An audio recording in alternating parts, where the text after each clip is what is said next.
এক আল্লাহর বান্দি ইমানের পরীক্ষা দিতে দুধের বাচ্চা নিয়ে দাঁড়িয়ে পড়ল বেঈমানের সম্মুখে। আর তখন ওই বেঈমান ওই নারীটাকে বলে যে তুমি মুসলমান।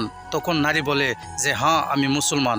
তখন ওই বেঈমানে বলে যে তুমি ইসলাম ছেড়ে দাও আর তুমি আমার কদমে সিজদা করো। আর তখন ওই নারী চিল্লায় বলে যে ওই বেঈমান, আমার এই কপালটাকে আল্লাহর নামে অক্ষ করে দিয়েছি, আর এই কপাল আমি কোনো বেঈমানের পায়ের নিচে নিব না। আর ওই বেঈমান ডাক দিয়ে কয় যে দেরি করিস না, না হইলে আগুনে জ্বালিয়ে দিব। আর তখন ওই নারীটা ডাক দিয়ে বলে যে ওই বেঈমান, জীবন দিতে পারি কিন্তু কখনো জালিমের কাছে মাথা নত করব না। আর ওই জালিম দুশ্মন শেষ পর্যন্ত আগুনের কুণ্ডুলি জ্বালিয়ে দিল। আর ওই মহিলার কুলে থাকা দুধের বাচ্চাটাকে টান দিয়ে ওই আগুনের মধ্যে ফেলে দেয়। আর ওই মহিলাটা চোখের পানি ছেড়ে আল্লাহর কাছে দোয়া করে যে ওগো আল্লাহ, তুমি ছাড়া আমার আপন কেউই নাই, আমার কলিজা ছিঁড়ে যাইতেছে, আমার দুধের বাচ্চাটাকে আগুনের মধ্যে ফেলে দিল। আর যেই দুধের বাচ্চা কথা বলতে পারে নাই, আগুনের ভিতরে যাওয়ার পরে আল্লাহ তার জবান খুলে দিল আর সে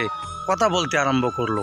আর আগে ওই বাচ্চাকে তার মাকে ডাক দিয়ে বলে যে ভয় পেও না, কোনো ভয় নেই, তুমি সাধারণ চোখে তাকিয়ে দেখো এটা হয়তো আগুন, কিন্তু ইমানের চোখে তাকিয়ে দেখো এটা আর আগুন নেই, এটা এক ফুলের বাগান হয়ে গিয়েছে। তাই আমি বলবো ইমানটা মজবুত করেন, কারণ ইমানের এতই পাওয়ার যে সমস্ত শক্তিকেই হার মানায়।